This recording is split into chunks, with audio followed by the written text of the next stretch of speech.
Hermann کی حیثیت ایسی تھی کہ کوناٹ گے آف لوزینان اور شاہ آگسٹس جیسے خوددار بادشاہ بھی اس کی بات رد کرنے کی جرت نہیں کرتے تھے۔ جاسوسی کا تمام تر نظام اس کے ہاتھ میں تھا، ان میں صلاحکار جاسوس بھی تھے۔ ہرمن کسی بھی حکمران کا خفیہ طریقے سے قتل کرانے کی ہمت اور اہلیت رکھتا تھا۔ اسے اجازت دے دی گئی کہ وہ اپنا تجزیہ پیش کرے۔ میں یہ سمجھنے سے قاصر ہوں کہ دشمن کے راز معلوم کرنے کے لیے اور اس کی کردار کشی کے لیے صرف لڑکیوں پر کیوں بھروسہ کیا جا رہا ہے؟ اس نے پوچھا۔ کسی حکمران نے کہا، اس لیے کہ عورت انسان کی بہت بڑی کمزوری ہے۔ کردار کشی کا بہترین ذریعہ عورت ہے، خواہ وہ تحریر میں ہو یا گوشت پاس کی صورت میں۔ کیا تم اس سے انکار کر سکتے ہو کہ عرب میں بہت سے مسلمان عمرہ، قلعے دار اور وزراء کو ہم نے عورت کے ہاتھوں اپنا غلام بنا لیا تھا؟ ہرمن نے کہا، لیکن آپ یہ نہیں سوچ رہے کہ اس وقت مسلمانوں کی حکومت فوج کے ہاتھ میں ہے۔ ان کا خلیفہ اپنا حکم نہیں منوا سکتا، فوجی امور میں اس کا کوئی عمل دخل نہیں۔ صلاح الدین ایوبی کی مصر میں حیثیت ایک گورنر کی ہے، لیکن اس نے وہاں کے خلیفہ کو معزول کر دیا ہے۔ ادھر نور الدین جنگی نے، جس کی حیثیت ایک سالار اور وزیر کی ہے، لیکن جنگی عمر میں اسے بغداد کے خلیفہ سے حکم اور اجازت لینے کی کوئی ضرورت نہیں۔ لہٰذا یہ پیش نظر رکھیے کہ آپ نے چند ایک امیروں، وزیروں اور قلعے داروں کو ہاتھ میں لے لیا ہے تو ان کی حیثیت غداروں کی سی ہے۔ وہ آپ کو اپنے ملک کا 1 انچ علاقہ بھی نہیں دے سکتے۔ اسلامی سلطنت کے اصل حکمران فوجی ہیں۔ نور الدین جنگی اور صلاح الدین ایوبی نے اپنی فوجوں کی تربیت ایسی کی ہے کہ آپ لڑکیوں سے اس فوج کا کردار خراب نہیں کر سکتے اور نہ ہی کر سکے ہیں۔ اس فوج کے لیے شراب پینا سنگین جرم ہے۔ اسلام میں ہر کسی کے لیے شراب حرام ہے۔ اس پابندی کا اثر یہ ہے کہ مسلمان فوجی ہو یا شہری، وہ اپنے ہوش ٹھکانے رکھتا ہے۔ اگر صلاح الدین ایوبی شراب کا عادی ہوتا تو آج مصر ہمارا ہوتا، اور صلاح الدین ایوبی شوبک کے قلعے کا فاتح نہ ہوتا بلکہ اس قلعے میں ہمارا قیدی ہوتا۔ ہرمن، ایک کمانڈر نے اسے ٹوک کر کہا، اپنی بات لڑکیوں تک رکھو، ہمارے پاس مسلمانوں کے اوصاف سننے کے لیے وقت نہیں۔ ہرمن نے کہا، میں یہ کہنا چاہتا ہوں کہ جاسوسی کے لیے لڑکیوں کا استعمال ناکام ہو چکا ہے۔ گزشتہ 2 برسوں میں ہم بڑی قیمتی لڑکیاں مصر میں بھیج کر مسلمان فوجیوں کے ہاتھوں مروا چکے ہیں۔ لڑکی کے معاملے میں یہ بھی یاد رکھیے کہ عورت ذات جذباتی ہوتی ہے۔ آپ لڑکیوں کی کتنی ہی سخت ٹریننگ کیوں نہ دے، وہ مردوں کی طرح پتھر نہیں بن سکتی۔ ہم انہیں خطروں میں پھینک دیتے ہیں۔ خطرہ بہرحال خطرہ ہوتا ہے اور دل و دماغ پر اثر کرتا ہے۔ بعض اوقات حالات بہت بگڑ جاتے ہیں۔ ان حالات میں مسلمان فوجی ہماری لڑکیوں کو تفریح کا ذریعہ بنانے کی بجائے انہیں پناہ میں لیتے ہیں اور ان کے جسم اپنے اوپر حرام کر لیتے ہیں۔ لڑکیاں جذبات سے مغلوب ہو کر رہ جاتی ہے۔ حال ہی میں ہماری ایک لڑکی کو صلاح الدین ایوبی کے ایک کمانڈر نے ڈاکوؤں سے بچایا اور زخمی ہو گیا۔ لڑکی اسے شوبک میں لے آئی، ہم نے اسے مسلمانوں کے کیمپ میں پھینک دیا۔ لڑکی نے اسے ہماری فوج کے ایک افسر کی وردی پہنا کر قلعے سے نکال دیا، اسے گھوڑا بھی دیا۔ میں نے لڑکی کو پکڑ لیا، لڑکی نے زہر کھا کر خودکشی کر لی۔ اس نے سزا کے خوف سے خودکشی نہیں کی تھی، اس نے محسوس کر لیا تھا کہ وہ گنہگار ہے اور اپنے جسم کو دھوکے کے لیے استعمال کر رہی ہے۔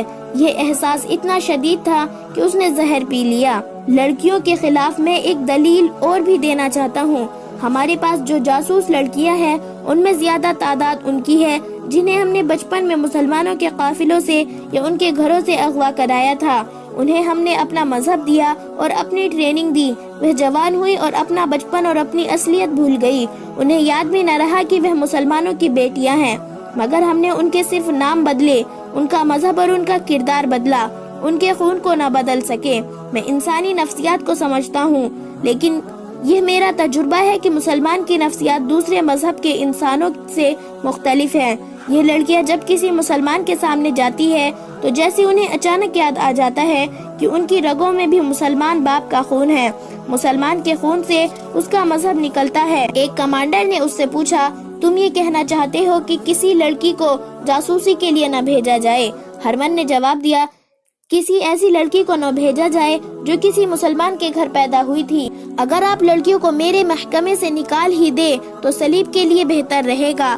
آپ مسلمان عمرہ کے حرموں میں لڑکیاں بھیجتے رہے، آپ انہیں پھانس سکتے ہیں، وہ آسانی سے آپ کے ہاتھ میں آ جاتے ہیں، کیونکہ انہوں نے میدان جنگ نہیں دیکھا، ان کی تلوار ہماری تلوار سے نہیں ٹکرائی، ہمیں ان کی صرف فوج پہچانتی ہے، دشمن کو صرف فوج جانتی ہے، اسی لیے وہ ہمارے جھانسے میں نہیں آ سکتے۔ صلیبیوں کا شاہ آگسٹس انتہا درجے کا شیطان فطرت حکمران تھا جو اسلام کی دشمنی کو عبادت سمجھتا تھا۔ اس نے کہا، ہرمن تمہاری نگاہ محدود ہے، تم صرف صلاح الدین ایوبی اور نور الدین جنگی کو دیکھ رہے ہو، ہم اسلام کو دیکھ رہے ہیں، ہمیں اس مذہب کو بیج قنی کرنی ہے، اس کے لیے کردار کشی اور نظریات میں شقوق پیدا کرنا لازمی ہے۔ مسلمانوں میں ایسی تہذیب رائج کرو جس میں کشش ہو، ضروری نہیں یہ اپنا مقصد اپنی زندگی میں حاصل کر لے، ہم یہ کام اپنی اگلی نسل کے سپرد کر دیں گے، کچھ کامیابی وہ حاصل کریں گی اور یہ مہم اگلی نسل ہاتھ میں لے لے گی، پھر ایک دور ایسا ہی آ جائے گا جب اسلام کا نام و نشان نہیں رہے گا، اگر اسلام زندہ بھی رہا تو یہ مذہب کسی اور صلاح الدین ایوبی اور نور الدین جنگی کو جنم نہیں دے گا۔ میں وثوق سے کہتا ہوں کہ مذہب مسلمانوں کا اپنا ہوگا، لیکن یہ مذہب ہماری تہذیب میں رنگا ہوا ہوگا۔ ہرمن، آج سے 100 سال بعد پر نظر رکھو، فتح اور شکست عارضی واقعات ہے، ہم شوبک پر دوبارہ قبضہ کر لیں گے، تم مصر میں سازشوں کو مضبوط کرو، فاطمیوں اور سوڈانی حبشیوں کو مدد دو، حشیشین کا استعمال کرو۔ کانفرنس کے کمرے میں ایک صلیبی افسر داخل ہوا، گرد سے اٹا ہوا اور تھکا ہوا تھا، وہ اس فوج کے کمانڈروں میں سے تھا جو باہر ریگستان میں چلی گئی تھی اور آہستہ آہستہ کرک کی طرف پسپا ہو رہی تھی، وہ بہت پریشان تھا۔ اس نے کہا، فوج کی حالت اچھی نہیں، میں یہ تجویز لے کر آیا ہوں کہ کرک کی تمام تر فوج کے ساتھ کافی کمک ملا کر شوبک پر حملہ کر دیا جائے اور مسلمانوں کو مجبور کیا جائے کہ وہ آمنے سامنے کی جنگ لڑے۔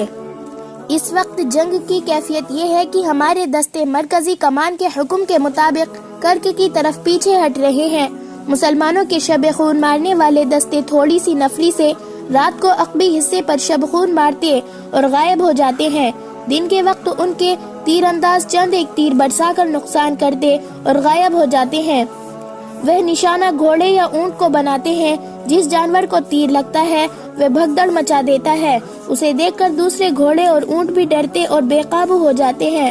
ہم نے رک کر ادھر ادھر کے دستے اکٹھے کیے اور جوابی حملہ کرنے کی کوشش کی، لیکن مسلمان آمنے سامنے نہیں آتے، ہمارے کچھ دستوں کو انہوں نے صرف اس لیے مارا ہے کہ مسلمان انہیں اپنی مرضی کے میدان میں لے جا کر لڑاتے ہیں، سپاہی میں لڑنے کا جذبہ مانند پڑ گیا ہے، جذبے کو بیدار کرنے کے لیے ضروری ہے کہ ایک شدید جوابی حملہ کیا جائے۔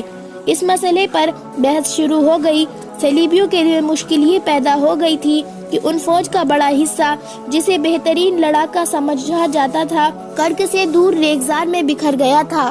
سلطان صلاح الدین ایوبی کی چال کامیاب تھی، اس کے کمانڈر اور دستوں کے عہدیدار اس کی چال کو خوش اسلوبی سے عملی رنگ دے رہے تھے، وہ پانی پر قبضہ کر لیتے تھے، بلندیوں پر پہنچ جاتے تھے، ٹیلوں کے علاقوں میں گھات لگاتے تھے اور دن کے وقت اگر ہوا تیز ہو تو ہوا کے رخ سے حملہ کرتے۔ اس سے یہ فائدہ ہوتا تھا کہ ہوا اور گھوڑوں کی اڑائی ہوئی ریت صلیبیوں کی آنکھوں میں پڑتی اور انہیں اندھا کرتی تھی۔ سلطان صلاح الدین ایوبی کی نفری کافی نہیں تھی، مورخ لکھتے ہیں کہ صلیبی حملہ کر دیتے تو سلطان صلاح الدین ایوبی کے پاس اتنی نفری نہیں تھی کہ وہ شوبک کو بچا سکتا، اس نے جنگی فہم و فراست سے کام لیا اور صلیبیوں پر اپنا رعب قائم کر دیا تھا۔ شوبک کے شام المشرق میں صلیبیوں کی خاصی فوج بیکار بیٹھی تھی، اسے اس ڈر سے واپس نہیں بلایا جا رہا تھا کہ نور الدین جنگی سلطان صلاح الدین ایوبی کو کمک بھیج دے گا۔ صلیبی حکمران اور کمانڈر کرک کے قلعے میں بیٹھے ہوئے پیچو تاب کھا رہے تھے۔ شوبک میں ایوبی کو یہ مسئلہ پریشان کر رہا تھا کہ صلیبیوں نے حملہ کر دیا تو وہ کس طرح روکے گا۔ اس نے عیسائیوں کے بھیس میں اپنے جاسوس کرک بھجوا دیے تھے تاکہ صلیبیوں کے عزائم اور منصوبے سے آگاہ کرتے رہیں۔ اس نے ایسا انتظام کر رکھا تھا کہ اسے محاذ کی خبریں تیزی سے مل رہی تھی۔ اس نے شوبک سے اور گرد و نواح کے علاقے سے فوج کے لیے بھرتی شروع کر دی اور حکم دیا کہ قلعے میں فوری طور پر ان کی ٹریننگ شروع کر دی جائے۔ صلیبیوں کے بہت سے گھوڑے اور اونٹ قلعے میں رہ گئے تھے، باہر کے دستوں کو اس نے حکم بھیج دیا تھا کہ دشمن کے جانوروں کو مارنے کی بجائے پکڑے اور قلعے میں بھیجتے رہے۔ نئی بھرتی کی ٹریننگ کے سلسلے میں اس نے یہ حکم جاری کیا کہ انہیں شب خون مارنے کی اور متحرک جنگ لڑنے کی ٹریننگ دی جائے۔ کلک میں جو کانفرنس ہو رہی تھی اس میں ہرمن کی اس تجویز کو رد کر دیا گیا تھا کہ جاسوسی کے لیے لڑکیوں کو استعمال نہ کیا جائے۔ البتہ عالم جاسوس کو چھوڑ دیا گیا اور اسے یہ حکم دیا گیا کہ وہ مسلمانوں پر نظریاتی حملہ کرنے کے لیے آدمی تیار کرے۔ اس کے بعد یہ پوچھا گیا کہ شبک میں کتنی جاسوس لڑکیاں اور مرد رہ گئے ہیں اور کیا لڑکیوں کو وہاں سے نکالا جا سکتا ہے۔ ہرمن نے انہیں بتایا کہ چند ایک لڑکیاں مسلمانوں کے قید میں ہیں، کچھ نکل آئی ہیں اور کچھ لاپتہ ہے۔ مرد جاسوسوں کے متعلق اس نے بتایا کہ چند ایک قید ہو گئے ہیں اور بہت سے وہی ہیں، انہیں اطلاع بھیج دی گئی ہے کہ وہیں رہے اور اب مسلمان بن کر اپنا کام کرے۔ ایک صلیبی حکمران نے کہا کہ جو لڑکیاں وہاں قید میں ہیں انہیں نکالنا شاید آسان نہ ہو، لیکن ہو سکتا ہے کہ کچھ لڑکیاں وہاں عیسائیوں کے گھروں میں روپوش ہو گئی ہو، انہیں وہاں سے نکالنا لازمی ہے۔ تھوڑی دیر کے بحث مباحثے کے بعد طے ہوا کہ ایک ایسا گروہ تیار کیا جائے جو سلطان صلاح الدین ایوبی کے شب خون مارنے والے آدمیوں کی طرح جان پر کھیلنا جانتا ہو۔ اس گروہ کا ہر ایک آدمی ذہین اور فرتیلا ہو، عربی یا مصری زبان بول سکتا ہو۔ اس گروہ کو ایسے مسلمانوں کے بھیس میں شوبک بھیجا جائے جس سے پتا چلے کہ کرگ کے عیسائیوں کے ظلم و تشدد سے بھاگ کر آئے ہیں۔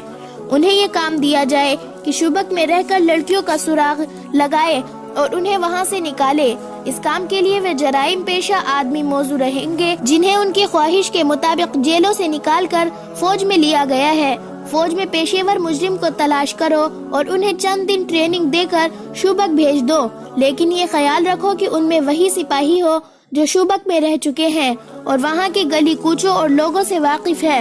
یہاں یہ مسئلہ پیدا ہوا کہ جرائم پیشہ آدمی اس خطے کی زبان نہیں جانتے۔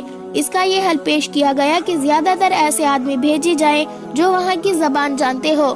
متحد مورخین نے شوبک کی فتح کو کئی ایک رنگ دیے ہیں۔ ان میں صاف گو قسم کے مورخین نے جو ولیم آف ٹائر کی طرح عیسائی ہے صلیبیوں پر کڑی نقطہ چینی کی ہے۔ وہ لکھتے ہیں کہ ان کے حکمران خوبصورت لڑکیوں کے ذریعے مسلمان علاقوں میں جاسوسی، تخریب کاری اور کردار کشی پر زیادہ توجہ دیتے تھے۔ اس سے ان کے اپنے کردار کا پتہ ملتا ہے کہ کیا تھا۔ یہ درست ہے کہ انہوں نے مسلمانوں کی چند ایک غیر فوجی سربراہوں کو اپنے زیر عمل لے لیا تھا، لیکن ان کے دماغ میں یہ نہ آئی کہ مسلمانوں کی ایک قوم بھی ہے اور ایک فوج بھی ہے۔ کسی قوم اور اس کی فوج کے قومی جذبے کو مارنا آسان کام نہیں ہوتا، اور اس صورت میں جبکہ صلیبیوں نے مسلمانوں کے نہتے قافلے لوٹے تھے، ان کی بچیاں اغوا کی تھی، مفتح علاقوں میں وسیع پیمانے پر آبرو ریزی کی، قتل عام کیا اور مسلمانوں کو بیگار کیمپوں میں ٹھوس کر جانور بنا دیا، مسلمان قوم اور فوج کے جذبے کو مجروح کرنا ممکن ہی نہیں تھا۔ انہوں نے مسلمانوں کے دلوں میں انتقام کا جذبہ پیدا کر دیا تھا۔ اسلام کے صفوں میں چند ایک غدار پیدا کر لینے سے اس مذہب کی عظمت کو مجروح نہیں کیا جا سکتا تھا۔ مورخین نے لکھا ہے کہ اس وقت جب شوبک پر حملے کی ضرورت تھی اور جب صلاح الدین ایوبی جنگی لحاظ سے کمزور تھا، صلیبیوں نے شوبک سے چند ایک لڑکیوں کو نکال لانے پر توجہ مرکوز کر لی اور اس مہم کے لیے جابازوں کا گروہ تیار ہونے لگا۔ وہ لکھتے ہیں کہ سلطان صلاح الدین ایوبی کی جنگی فہم و فراست کی داد دینی پڑتی ہے کہ اس نے صلیبیوں پر یہ رعب طاری کر دیا تھا کہ اس نے ان کی فوج کو بکھیر دیا ہے۔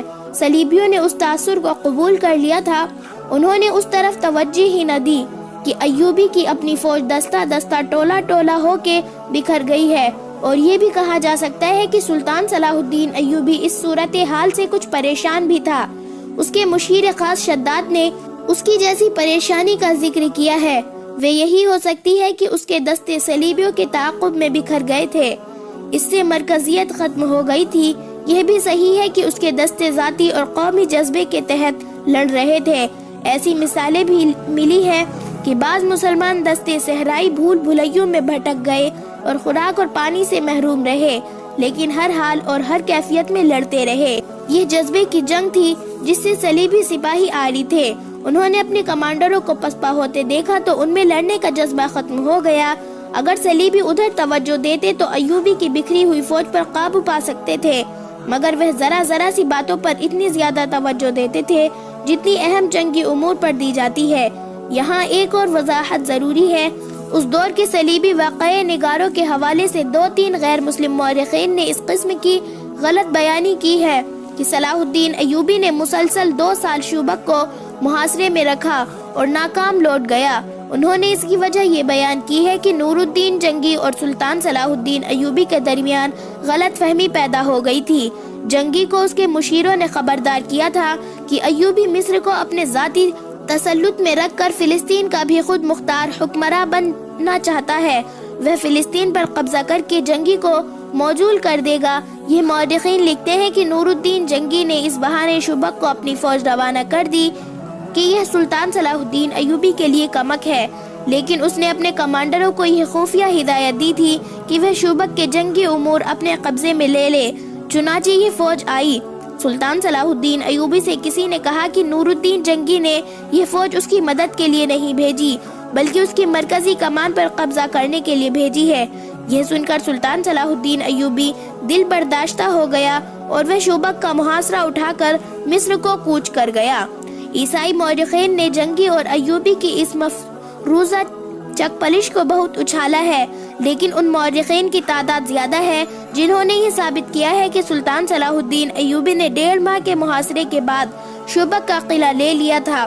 البتہ یہ پتہ بھی ملتا ہے کہ صلیبی تخریب کاروں نے نور الدین جنگی کو تو سلطان صلاح الدین ایوبی کے خلاف بھڑکانے کی کوشش کی تھی جو کامیاب نہیں ہو سکی۔ اس کا ثبوت یہ ہے کہ سلطان صلاح الدین ایوبی کے والد نجم الدین ایوب لمبی مسافت طے کر کے شوبک پہنچے۔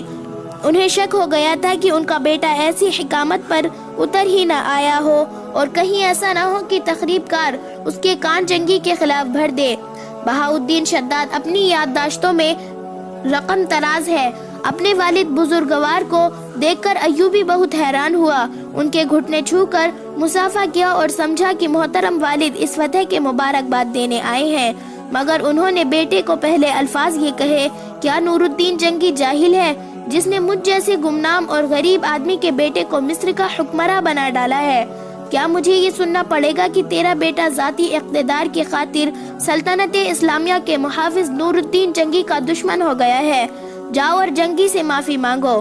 بات کھلی تو معلوم ہوا کہ سلطان صلاح الدین ایوبی کا ذہن صاف ہے اور وہ نور الدین جنگی کے کمک مانگنے والا ہے۔ نجم الدین ایوبی مطمئن ہو گئے اور واضح ہو گیا کہ یہ صلیبیوں کی تخریب کاری اور عیاری ہے۔ سلطان صلاح الدین ایوبی نے اپنے خصوصی قاصد معتمد فقیہ عیسیٰ الحقاری کو اپنے والد محترم کے ساتھ رخصت کیا اور الحقاری کو نور الدین جنگی کے نام ایک تحریری پیغام دیا۔